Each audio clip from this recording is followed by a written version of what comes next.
നമസ്കാരം. സൂര്യദീപം അസ്ട്രോളജിയിലേക്ക് എല്ലാവർക്കും സ്വാഗതം.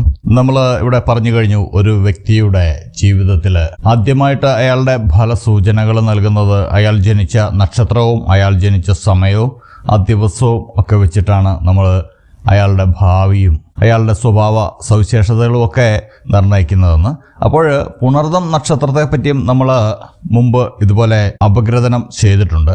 ആ സമയത്ത് നമ്മൾ വിട്ടുപോയ ചില കാര്യങ്ങൾ ഇവിടെ സൂചിപ്പിക്കുകയാണ്. പ്രത്യേകിച്ച് ഇവരുടെ സാമ്പത്തിക സ്ഥിതിയും ഇവരുടെ ഏത് വയസ്സ് മുതലാണ് ഇവർക്ക് ഉന്നതി ഉണ്ടാകുന്നതെന്നൊക്കെ നമ്മൾ അതിൽ വിട്ടുപോയിട്ടുണ്ട്.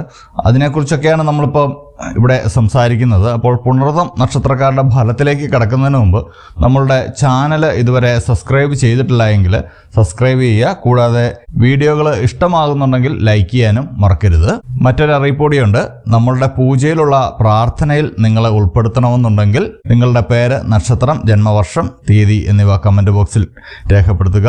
ഈ പറയുന്ന കാര്യങ്ങളൊക്കെ പുണർദം നക്ഷത്രക്കാരും അവരുടെ ബന്ധുമിത്രാദികളും കാണുന്നത് വളരെ നല്ലതായിരിക്കും. അപ്പോൾ ഫലത്തിലേക്ക് കടക്കുമ്പോൾ ഇവരുടെ പ്രധാനമായിട്ടുള്ള ഒരു സവിശേഷത പറയുകയാണെങ്കിൽ, ആചാരങ്ങളിലും അനുഷ്ഠാനങ്ങളിലും ഇവര് അസാമാന്യമായിട്ടുള്ള താല്പര്യം കാണിക്കുന്നതാണ്.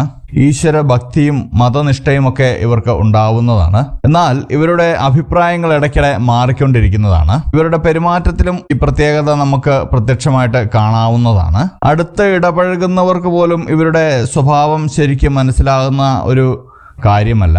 കാരണം കൂടാതെ ശോഭിക്കുകയും അതുപോലെ തന്നെ ശാന്തരാകുകയും ഒക്കെ ചെയ്യുന്ന ആളുകളാണ് ഈ പുണർദം നക്ഷത്രക്കാര്. സത്യസന്ധതയും സദാചാരനിഷ്ഠയും ഒക്കെ ഇവർക്ക് ഉണ്ടാവുന്നതാണ്. ഇഷ്ടമില്ലാത്ത എന്തിനേയും നിശ്ചിതമായി വിമർശിക്കുന്ന ഒരു സ്വഭാവം ഇവർക്ക് ഉണ്ടായിരിക്കുന്നതാണ്. വിരോധം തോന്നുന്നവരോട് വളരെ കഠിനമായിട്ട് ഇവര് പെരുമാറാനുള്ള സാധ്യത വളരെയേറെയാണ്. ഗുരുജനങ്ങളെ ആദരിക്കുന്നതിലും അനുസരിക്കുന്നതിലും പുണർദം നക്ഷത്രക്കാര് വളരെ മുൻപന്തിയിൽ നിൽക്കുന്ന ആളുകളാണ്. ഏർപ്പെടുന്ന മിക്ക പ്രവർത്തനങ്ങളിലും ഇവര് വിജയിക്കും എന്നുള്ളതാണ് ഇവരുടെ മറ്റൊരു പ്രത്യേകത. പക്ഷേ വിഷാദാത്മകമായിട്ടുള്ള ഒരു സ്വഭാവം ഇവർക്ക് ഉണ്ടെന്നുള്ളതാണ്. ഇവര് പെട്ടെന്ന് വിഷാദത്തിലേക്കൊക്കെ പോകുന്ന ഒരു സ്വഭാവം ഇവർക്കുണ്ട്. ഉന്നത വിദ്യാഭ്യാസമൊക്കെ ഇവര് നേടുന്നതാണ്. ഈ പുണർദം നക്ഷത്രക്കാര് അധ്യാപകരായിട്ടും ഗ്രന്ഥകാരന്മാരായിട്ടും ലേഖകരായിട്ടും ഒക്കെ പ്രവർത്തിക്കുകയാണെങ്കിൽ വളരെ വിജയം ഇവർക്കുണ്ടാവുന്നതാണ്. ഇവരുടെ പൊതുവായിട്ടുള്ള ഒരു സ്വഭാവ രീതി എന്ന് പറയുന്നത് ലളിതമായിട്ടുള്ള ഒരു ജീവിതം ആണ് ഇവർ ആഗ്രഹിക്കുന്നത്. എന്നിരുന്നാലും ആരോഗ്യത്തെപ്പറ്റി വളരെയധികം ആകുലതയുള്ള ആളുകളാണ് ഈ പുണർദം നക്ഷത്രക്കാര്.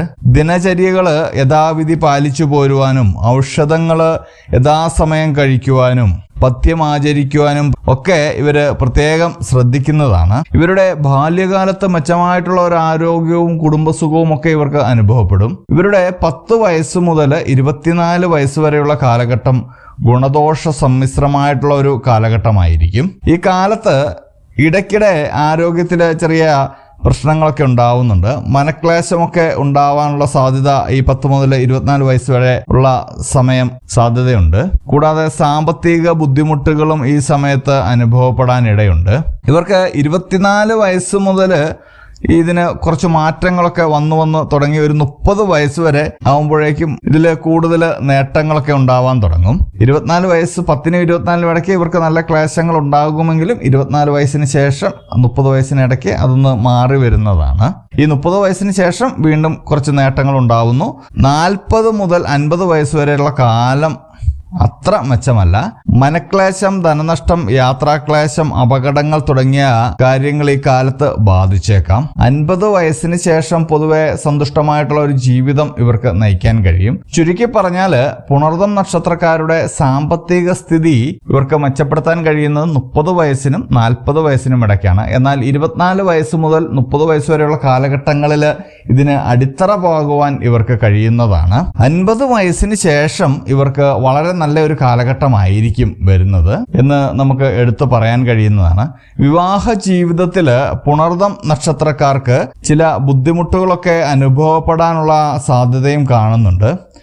ജീവിത പങ്കാളിയുടെ ആരോഗ്യക്കുറവ് മൂലം ക്ലേശിക്കാനുള്ള ഒരു സാധ്യതയുണ്ട്. ദമ്പതികൾ തമ്മിലുള്ള അഭിപ്രായ ഭിന്നത മൂലം അകന്നു കഴിയാനുള്ള സാധ്യതയും കാണുന്നുണ്ട്. ബന്ധുക്കളുമായിട്ടുള്ള അഭിപ്രായ വ്യത്യാസവും കുടുംബജീവിതത്തിൽ മനക്ലേശത്തിന് ഇടയാക്കുന്നതായിട്ട് ഈ പുണർതം നക്ഷത്രക്കാരുടെ ഒരു ജീവിതത്തിൽ കാണുന്നുണ്ട്. ഈ പുണർതം നക്ഷത്രക്കാരുടെ കുടുംബജീവിതം സന്തുഷ്ടമായി പോകുവാനായിട്ട് ഇവര് സംസാരത്തിൽ മിതത്വം കാണിച്ചാൽ വളരെ നല്ലതായിരിക്കും. നിങ്ങളുടെ സംസാരത്തിൽ നിന്നുണ്ടാകുന്ന ചില പ്രശ്നങ്ങളാണ് കുടുംബജീവിതത്തിലെ അകൽച്ചകൾക്ക് കാരണമാകുന്നതെന്നാണ് വിലയിരുത്തൽ. അപ്പോൾ ഇത്രയുമാണ് പുണർതം നക്ഷത്രക്കാർക്ക് ഉണ്ടാവാൻ പോകുന്ന പൊതുവായിട്ടുള്ള ഒരു ഫലം എന്ന് പറയുന്നത്. വീണ്ടും നമ്മൾ ഓർപ്പിക്കുകയാണ്, നമ്മളുടെ പൂജയിലുള്ള പ്രാർത്ഥനയിൽ നിങ്ങളെ ഉൾപ്പെടുത്തണമെന്നുണ്ടെങ്കിൽ നിങ്ങളുടെ പേര്, നക്ഷത്രം, ജന്മവർഷം, തീയതി എന്നിവ കമൻറ്റ് ബോക്സിൽ രേഖപ്പെടുത്തുക. തീർച്ചയായിട്ടും പ്രാർത്ഥനയിൽ ഉൾപ്പെടുത്തുന്നതായിരിക്കും. അതുപോലെ തന്നെ വീഡിയോകൾ ഇഷ്ടമായാൽ ലൈക്ക് ചെയ്യാനും മറക്കരുത്. അപ്പോൾ ഇതുപോലെയുള്ള അറിവുകൾക്കും വിശേഷങ്ങൾക്കുമായിട്ട് എൻ്റെ ചാനൽ സബ്സ്ക്രൈബ് ചെയ്യുക. ഇനിയും മറ്റൊരു വീഡിയോയുമായിട്ട് നമുക്ക് വീണ്ടും കാണാം. നന്ദി, നമസ്കാരം.